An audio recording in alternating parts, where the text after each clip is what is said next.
Assalamualaikum ular. Hai buaya, apa kabar? Hai ular, aku mau tanya dong, bisa nggak dibuktikan kalau Al-Quran itu secara ilmiah? Ada nggak ayat-ayatnya yang bisa dibuktikan secara ilmiah? Oh, jadi kamu mau tahu fakta ilmiah yang tertuang dalam Al-Quran? Iya. Baiklah kalau gitu ya, saya cuma bisa jelaskan 5 dulu ya. Dalam beberapa abad terakhir telah terbukti kebenarannya. Para ilmuwan menemukan beberapa hasil penelitian yang ternyata telah tertulis dalam kitab suci umat Islam ini. Bagi umat Muslim, Al-Quran dianggap sebagai penyempurna bagi kitab-kitab sebelumnya. Salah satu keajaiban Al-Quran adalah terpeliharanya keaslian isi. Al-Quran tidak berubah sedikit pun sejak pertama kali diturunkan pada malam 17 Ramadan, 14 abad yang lalu, hingga saat ini, dan bahkan mungkin sampai hari kiamat nanti. Beberapa ilmuwan menemukan fakta mencengangkan yang ternyata telah termaktub dalam Al-Quran yang datang sebelum penelitian diadakan. Yang pertama adalah sungai di bawah laut. Definisi sungai sendiri adalah aliran air yang besar, memanjang kemudian mengalir secara terus-menerus dari hulu menuju ke hilir. Namun melihat penelitian yang baru saja dilakukan oleh ilmuwan Jacques Yves Conte, pakar peneliti dunia bawah laut asal Meksiko, sepertinya sungai perlu didefinisikan ulang. Penelitian yang ia tekuni menemukan bahwa terdapat sungai di dalam lautan.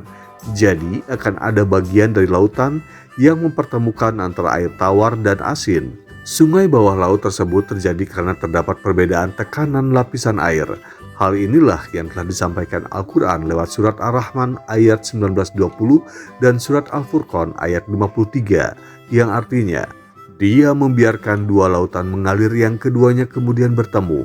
Antara keduanya ada batas yang tidak dilampaui masing-masing. Dan dialah yang membiarkan dua laut mengalir berdampingan. Yang ini tawar lagi segar dan yang lain masin lagi pahit. Dan dia jadikan antara keduanya dinding dan batas yang menghalangi. Yang kedua adalah jasad Fir'aun yang masih utuh. Fir'aun merupakan gelar yang digunakan untuk para penguasa, pemimpin keagamaan dan pemimpin politik pada Mesir kuno. Pada tahun 1975, Presiden Prancis menawarkan kepada kerajaan Mesir bantuan untuk meneliti, mempelajari dan menganalisis mumi Fir'aun, Ramses II yang sangat terkenal. Ramses II diceritakan mati tenggelam dalam Laut Merah ketika mengejar Nabi Musa dan pengikutnya.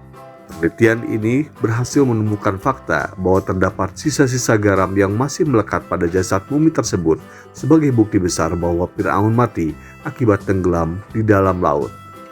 Selain itu diketahui juga perihal jasad yang dikeluarkan dari laut, dirawat dan dijadikan mumi hingga dapat awet hingga sekarang. Al-Quran yang datang beberapa dekade sebelum penelitian ini telah menjelaskan dalam surat Yunus ayat 92 yang artinya, maka hari ini kami biarkan engkau, hai Fir'aun, terlepas dari badanmu yang tidak bernyawa di telan laut, untuk menjadi tanda bagi orang-orang setelahmu, supaya mereka mengambil pelajaran.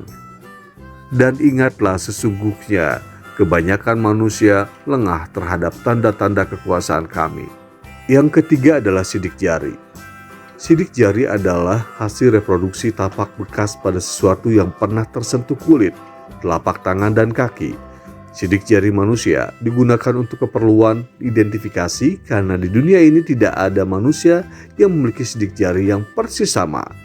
Seiring perkembangan zaman, sidik jari sudah dikembangkan ke arah security system yang berfungsi sebagai data keamanan. Pola sidik jari selalu ada dalam setiap tangan dan bersifat permanen. Itu berarti dari bayi hingga dewasa, pola sidik jari tidak akan berubah sebagaimana garis tangan.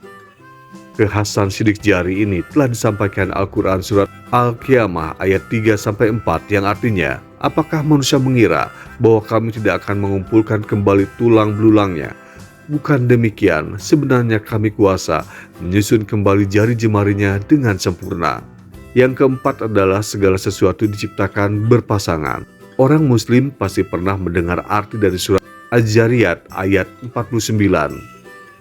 Dan segala sesuatu kami ciptakan berpasang-pasangan, supaya kamu mengingat akan kebesaran Allah. Menurut ayat ini, Allah telah menciptakan segala sesuatunya secara berpasangan, termasuk berbagai partikel yang ada di bumi. Seorang ilmuwan asal Inggris, Paul Dirac, berhasil melakukan penelitian yang membuktikan bahwa materi diciptakan secara berpasangan, terdapat proton dan neutron dalam elektron. Penemuannya dinamakan Faraday. Dia memperoleh Nobel di bidang fisika pada tahun 1933 karena penemuannya itu. Yang kelima adalah tumbuhan yang bertasbih. Sebuah majalah sains terkenal, Journal of Plant Molecular Biology, mengungkapkan hasil penelitian yang telah dilakukan oleh tim ilmuwan asal Amerika Serikat tentang suara ultrasonik yang berasal dari tumbuhan.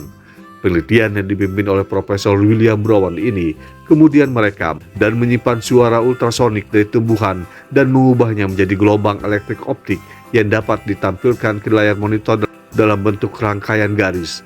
Yang mengejutkan adalah garis-garis tersebut membentuk lafaz Allah yang kemudian diketahui sebagai kalimat tasbih. Al-Quran tentu saja telah menjelaskan fenomena ini dalam surat Al-Isra ayat 44 yang artinya, dan tak ada sesuatu pun melainkan bertasbih dengan memujinya. Tetapi kamu sekalian tidak mengerti tasbih mereka. Sesungguhnya Dia adalah Maha Penyantun lagi Maha Pengampun. Nah, itu 5 penjelasan tentang ayat-ayat yang dapat dibuktikan secara ilmiah. Apakah buaya kamu mengerti? Oh, baik-baik ular. Aku sekarang mengerti ya. Itu baru 5 ya. Nanti jelasin lagi yang lainnya. Baiklah, nanti saya akan jelasin yang lainnya ya. Sebenarnya masih banyak ya ayat-ayat Al-Quran yang bisa dibuktikan secara ilmiah. Tapi untuk saat ini cukup 5 dulu ya. Kalau gitu saya pamit dulu ya. Wassalamualaikum warahmatullahi wabarakatuh.